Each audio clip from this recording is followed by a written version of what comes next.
The Adelphi is opening its doors for its biggest ever multinational event. Delegates from over 35 countries are arriving for the world's 101st International Rubber Studies Conference. With the hotel full, General Manager Eileen Downey will need all her troops on fighting form. Sick? Sick? Sick with what? The runs, and I've just been sick all night. Right, well, you weren't sick when you left here the night before, Robert, and are you aware the inconvenience to this building? Yeah. Right, are you aware how important this week is to me? Yes, I do. Right, well, you can go back to signing in on my desk. You find yourself 5 minutes late in this building this week, Robert, and I am not going to be pleased. Right, now, we've been along this road before, haven't we? Yeah. Right, and it's an inconvenience when you come in the staff entrance and you have to walk all the way here and sign in and wait for the duty manager to countersign it, isn't it? Yeah. Right, well, we'll go back to inconveniencing Robert since you inconvenienced me. Okay. So I suggest you go about your business and let's hear no more from Robert Hallmark this week. Okay. Thank you. What? You know, Robert's got to sign in every morning now. To cope with the demands of so many international delegates, Operations Manager Brian Birchall will need to communicate effectively with all his staff, including Robert. Duty manager's thing. Duty manager's thing, he's got to sign in, and I'm going to get him to sign out as well. Because that's the problems that we have, because he doesn't do the things at the end of the night. All right. No one's speaking to me. Brian's being funny, as you can see him before, so just ignore everyone today. Keep out of everyone's way. Banqueting administrator Carol Byrne has a problem. She's been organising the lavish maritime-themed dinner that will end the conference tomorrow night. But she's just heard that her professional party planners have pulled out. These people have come from all over the world and they really need to see this city, which is steeped in maritime history. We just want to send them away with a little bit of it, if we can. She and Brian have only 24 hours to transform the main lounge into a luxury liner. Hello. Can you help me, please? This is the Adelphi Hotel here. The conference means extra work for Mark the porter, but also extra money. He'll get £5 for each delegate he retrieves from the station. If he can find them. Mr. Lee Boon Chin, Mr. NG, Kochti. Shouldn't be too hard to find anyway. Hopefully 2 Chinese gentlemen, so I'm going to have to start practicing my Chinese. Found under Y for yachting, this local chandler throws Carol and Brian a lifeline. What is the protector? Yeah. Is it sunk now? More than likely. Dear. That would be super fun. Yeah, that's we good, could just that. hang that somewhere. Yeah. We clean it up like. You could wear that hat, Brian. I can see you in that hat. You look all more like Mae West than I do. Morning. Morning, get your hats on. Over the next 48 hours, executive chef David Smith will produce nearly 3,000 hotel meals. But before he can start preparing for tonight's conference reception, last night's washing up still needs to be done. Who's on with you, Ian? All right. Excuse me, sir. Is that Mr. Lee Boon Chin? Lee Boon Chin? No. They're from Malaysia. Yeah? Yeah, and they're not here yet. They're not here yet? But they're coming. Yeah, I know them. Yeah. Yeah, I've been arranged to take your luggage to the hotel, you see. But You're going I'm not Lee Boon Chin. Are you going to the Adelphi Hotel? Yeah, that's right. Put your luggage there, I'll put it on the trolley for you. Not quite the right delegate, but as long as no one notices the difference, Mark should get his £5.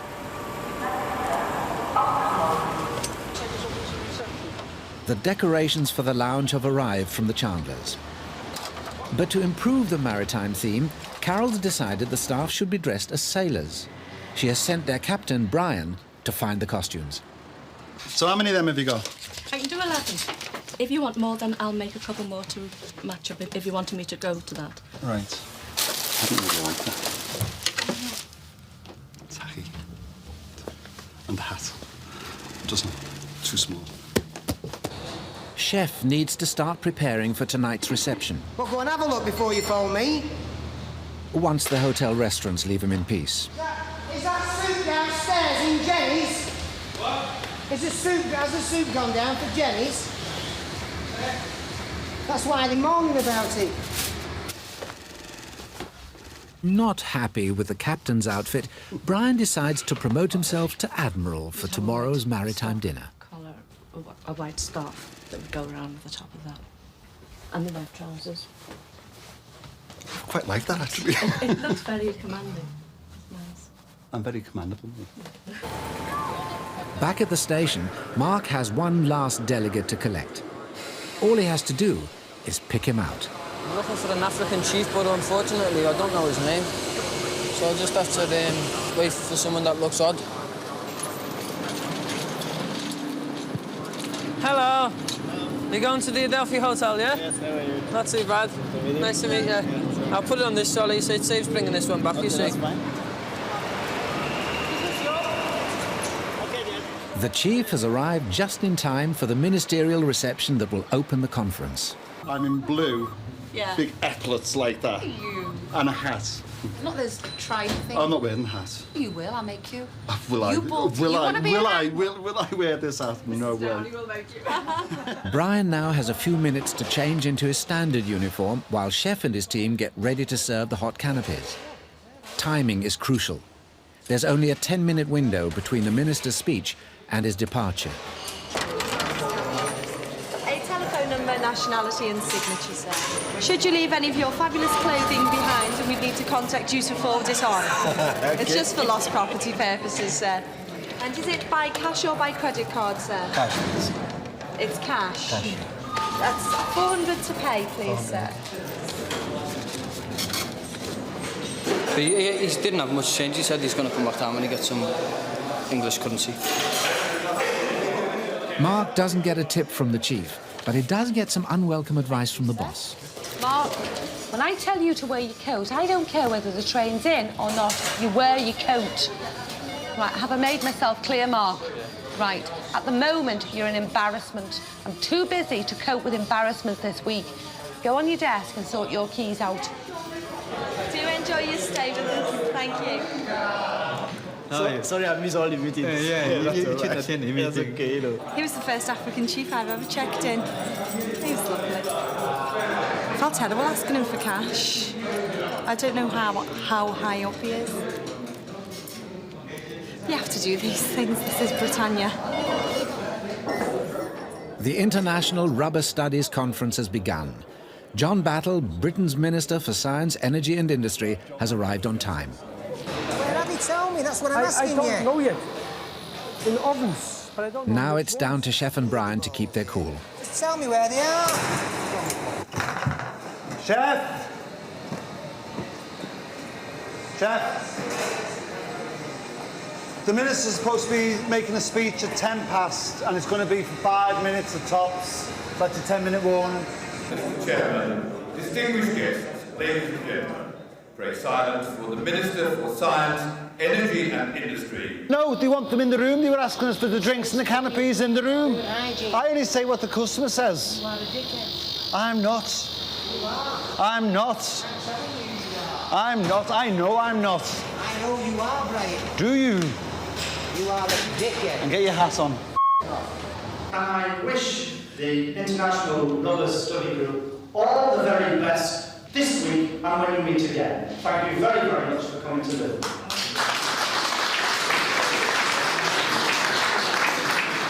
That's a tangy, sweet and sour sauce and some yogurt dips with mint in. But you shouldn't swim it in it. You see, you got a 10-minute warning there.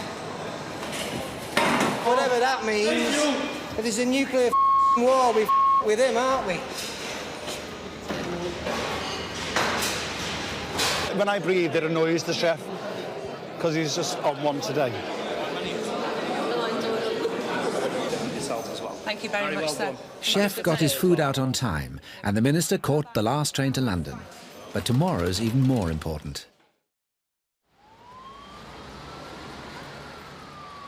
It's only 8 a.m., but despite the staff's best efforts, some of the overseas delegates have already been offended. The complaint on this restaurant this morning. Right. Right! Buddhas. They have some Buddhists in. And it's not a suitable place to have the Buddhas, so we're going to move them. For them to be for such a high god. So we're going to have to get them. Oh, right. You with me? Roll over. I'm on it now. So if you want to go and get them, you and Paul, I'll show you where to put them. Eileen needs the day to go smoothly and won't accept any excuses. especially not from Robert. The alarm clock and everyone off. So, I've just run in, got a taxi.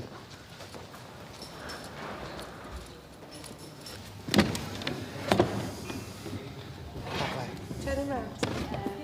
Apparently it's a high goddess or something. Yes, and it is. they're not suitable in the restaurant. They want them somewhere else. Well, if it makes them happy, that's the main thing. Fortunately for Robert, Eileen's too busy to notice his late arrival. Lady Luck, or someone, was watching over him. All the companies are paying lip service to globalisation. The first plenary session of the International Rubber Studies Group has got off to a flying start. With 35 nationalities, clear translation is essential. Chef! Chef! But in the kitchen, communication seems to be breaking down. They're going to come out at 12:30. Can I have the food now? Start getting it out. They've just come to me now. They're running early. Val, the organiser. For what? Rubber studies? Rubber studies. Why do you say that? Yeah, well, I'm not a mind reader, you know. Well, I'm on that, you see, one. So can we have it now? You get the rubber studies out, you get this paste out of the way. So these don't guys know what they're doing, these people, you know. They come in here, they don't know what they're doing. They know where they're working, but you don't know where they're working. You? So will the hot be ready for 12:30 as well? Yeah. I know where I'm working. You know what day it is? Yeah. One dinner, Alison, just to put it on top. I'd leave the potatoes until the last minute. They still hurt them, you know. Companies with a well-known and accepted... The conference is breaking for lunch ahead of schedule. But there's nothing Chef can do. The potatoes will still take 25 minutes to cook. Now, potatoes, please, Chef. They're not cooked. Is that no? It is a no. You can have them if you want them, but they're not cooked. A number of smaller companies have grown rapidly. In fact, some have grown very rapidly indeed. They're not there yet. No, just I can take food. Ready now. Panicking for this. Leave these, get them in the steamer, Klaus. I've got a hot plate that I can Don't give up. You're not. You're not it ready. just looks terrible me walking in when the customers You're are not there. ready there. I can have it all ready. I can have it all ready if it's all there. You've got it there, haven't you? Hey, potatoes. Yeah, I know, because they're not cooked. It just saves me going in with that all covered up. They're not cooked. He said they were cooked. Said they're not. He said he was just waiting for the pasta. Ah, you just said they're not ready. He just didn't know that he said it was. He was just pasta. It would have been in, yeah. Just get these in the steamer, will you? Good morning. No, the chef's tense, I'm not. Yeah, see what I mean? It's kicking off again. Just cook, will you? Just cook. Do you big quid. Marvellous, man. Fortunately, science saves the day. The conference session on elastomers proved so interesting it stretched out until 1 o'clock, delaying the delegates long enough for Chef to cook the potatoes. We have a job that's come in 3/4 of an hour, or an hour before it should have done, so consequently the potatoes weren't cooked. But the head waiter omitted to say that the people weren't actually in the room and it wasn't necessary to have the potatoes ready, because he's an idiot. With lunch underway, the next challenge is tonight's gala dinner, an international buffet with 35 courses to be served on specially ordered dishes. Chef will create the food, but the dishes are down to Brian. Hello, it's the Adelphi here. We've just been on the phone about some 60 10-inch square earthenware dishes. I'm just chasing now to find out where they are. And if they're going to be here today, I'll get them there to you today. But We ordered them in plenty of time because we needed them for today. You see, we thought everything was hunky-dory. I can't get an answer off the carrier at the moment. Listen, I've messed us up now. The function is tonight. We need them by 3 o'clock at the latest. Yeah. Because the chef got to cook the food. Chef hasn't yet noticed the lack of dishes. He's being distracted by a new problem. His main freezer has broken down. Williams, fast. Attempt to get a fridge engineer in here. Not now, no. If that's gone down, we've got a lot of gear in there, haven't we? I know. The chef will need to know soon, you see. I'm holding back from the chef at present. Sure, I'll know, just after 1:30. I'll keep on trying now. All right then, thanks. Okay, thanks. Bye. They don't even know whether they've got the dishes up there. They can't find them on the computer. They just can't find them on the computer. Did you tell him we'll cancel the order if they're not here? Oh, yeah, they know that. But then Chef finds out that we haven't got them. He's going to go ape. It's not going to make life easy for us tonight if Chef hasn't got his dishes. Chef may never know. He's had to leave the hotel on his own search. The mussels for the moule marinière have arrived, but most of them are bad. He has 2 hours to find and cook a second batch. I'm putting these either side of the 2 main rooms. I don't want the delegates to see them, though. Right, you forward. Oh, that's all right. That's fine. Well, let's get all the stuff up now. Brian, at your age, you should Let's get all the stuff up before we start putting it up. What do you mean? Oh, up. And it's going to be a huge buffet-type dinner. Lots of different dishes from all over the east and west. Barbecue style. And we're going to be doing some flambeing, some sweets. And we're going to dress up silly and sway a little. Dishes update. The suppliers have just come in. They've let us down again. They promised us 60. They've sent us 23. So now what we're going to do is we're just going to go with that. Chef's got enough to start now. And Paul Davis is just going to go out and buy another 20 or 30 dishes in a local shop. Back from the supermarket, Chef's got 2 hours left to get everything prepared. I'm telling you, Klaus, these are like... Cut them. What? No, I'm just saying they're bending over these. Hey, I didn't make it, you bought it. Oh. At least Chef hasn't been worrying about the plates, and will never have to, as long as Paul can get them in without being noticed.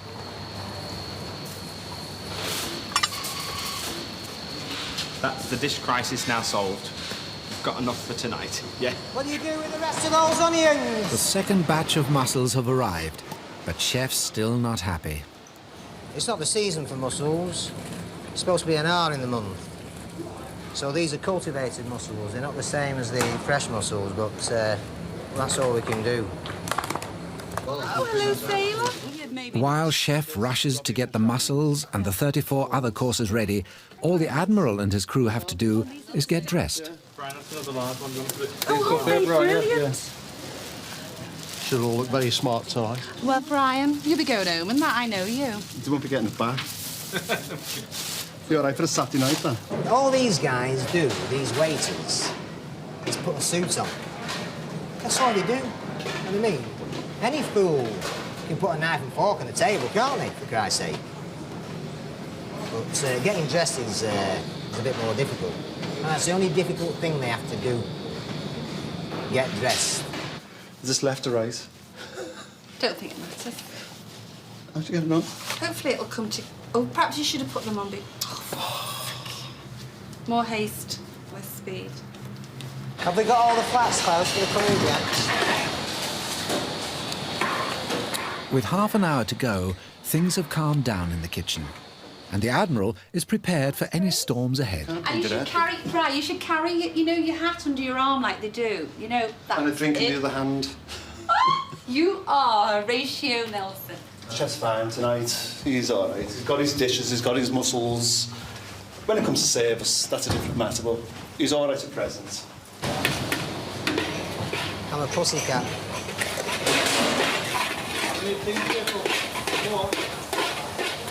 Barking dogs don't bite, isn't it, Ryan? Nelson! Come on. Hey? Well, I say, once a pillock, always a pillock. Once a chef, always a chef. Oh, you look very sweet. I don't know how many you got already, about a dozen. You don't put it on that way, Toast. I'm not coming in again. You're not coming in again, you are. You bloody... If you're an admiral, you're supposed to be in charge of your fleet. Admirals don't go into galleys. Good evening, Brian. Oh, Sir, I like the you can call me sir. I had to staple mine up. Oh, well done. Oh, there we go. Someone's attacking me. Royal salute. You want to start getting the starters sorted now? Up those red carpet upstairs there. The delegates start to arrive for their pre-dinner drinks. but there are no waiters to take the first course out. We're okay, it's just that we're not being informed of what's going on by illustrious leaders. The Rear Admiral, for instance. He looks the part, but I think the ship's been sunk. God help us. Where's this chopped parsley? Oh, for fuck's sake. Oh, that's the kind of ladder. They're right inside on the top. It's now 7:45. With dinner at 8, Chef and his team have decided to arrange the buffet themselves. It's not our job to set out food, but when you've got no assistance from supposedly a senior member of staff, it's a bit poor. But this is usually the case. I mean, we'll end up, we could do, if he asked us nicely, we could serve it as well. We could. Chef's feeling a martyr. Oh, well, I'll let him go and set himself on fire. It's about time he'd done some work or done something. It's the first time he's been outside into a room anyway. He just usually cooks the food and throws it at us. You might as well bloody serve it. Go and get the 2 chicory salads off Andrew in there, would you? Could we get some of your staff organised here? Yeah, that's what I'm trying to do. Well, do it. Why Anne, are they seated? can you go and get me all the staff here, please? Everyone here. Or all the crew, I mean. I mean, we'll serve it for you if you want. Yeah, that'd be nice. But you might as well. Yeah, it'd be nice, that. What's this doing here? Right. Does everyone know what they're doing? Useless, then. Just lean to me. Ham it up, that's it. Okay. Lovely. Thanks. Get about your way. You miss it. That's it. It's not the serving staff, it's the people that are in charge of it. I'm avoiding the chef because it's going to be one of them nights and there's plenty of other people here to take the flak, not me. I'm a front man tonight. I'm keeping out the kitchen. There he goes. But it's not me, it's doing it too.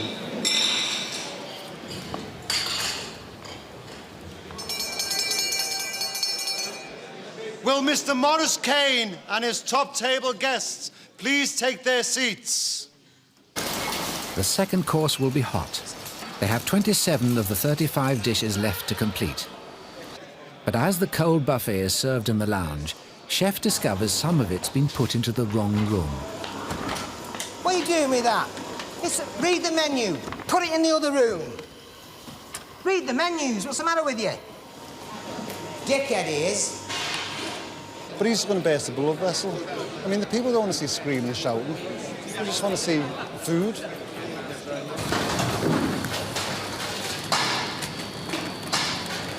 Start moving this in. The main courses are ready, but none of Brian's crew has appeared. Chef decides to take things into his own hands. There's no serving spoons in here. It's not set up. It's a mess, isn't it? That's right. I'm demoted again now. A waiter brings the food from the kitchen that has produced the food. Yes, sometimes the chef comes in and sets things up, but he's not taking the food out of the kitchen that he's produced himself and bringing it in, or his staff for that matter. And I don't know where the rest of the staff are. Everything all right, chef? They ain't for me. We've got Admiral Nelson over there. I think he's Captain Pugwash.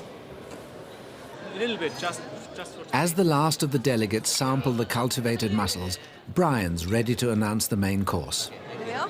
Klaus, is all the food ready? Can I start bringing through now? We're ready.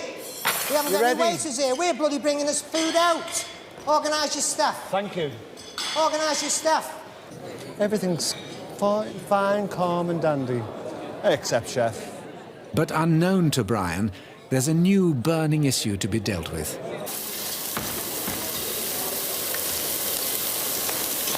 So if you'd just like to go through and help yourselves to that.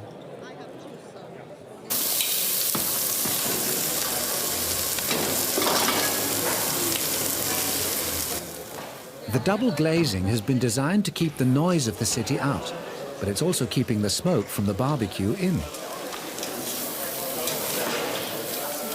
Taking a breather, Chef's returned to his office to try to solve his freezer problem.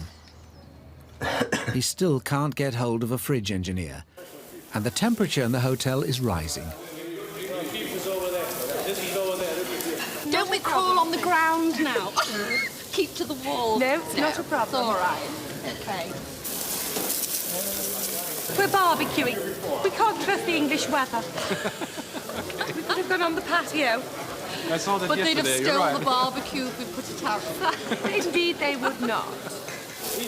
The important thing for Eileen and her team is not to let the smoke spoil the show.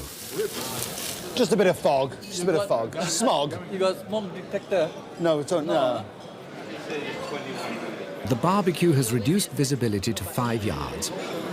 Go get the I've opened them to get the wind through. I've got the windows open. Eileen hopes Chef may have a solution. But first she has to find him.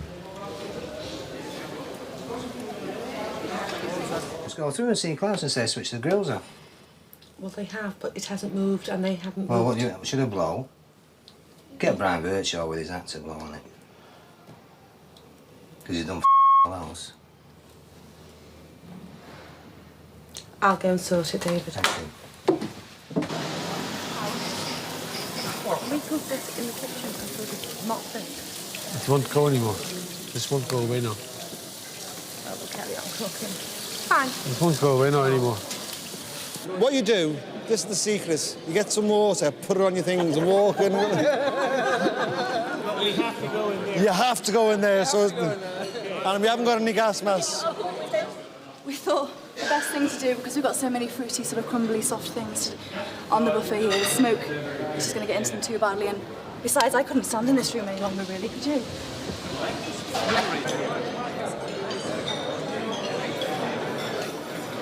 I'm going for a ciggy because I'm fed up of smoking in there, but I'm going downstairs for the cigarette. Oh, Maggie, Maggie, Maggie, they have taken her away. 12 hours and 35 courses later, the battle between the Admiral and the Chef is now over. As the smoke clears, it's time to assess the casualties. Well, it's been that good that Klaus has started smoking again. They look a motley crew, don't they? But they pulled out the stops and the job's been very good. The only thing we didn't do was actually clear the plates off the tables, otherwise we'd have done it in its entirety. To Mrs. Downey's relief, the evening and the conference are judged a success. I would like to thank the chef and his team for all their hard work. And even Chef and his crew get a mention in dispatches.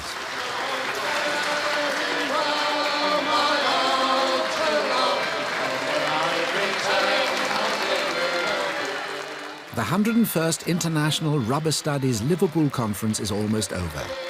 The 102nd conference is planned for Bali. For Chef and Brian, this battle's won, but the campaigns continue. Next week, Mark may have to look for a new job. Carl, the disco manager, is desperate for new customers. And Katie is searching for a new man.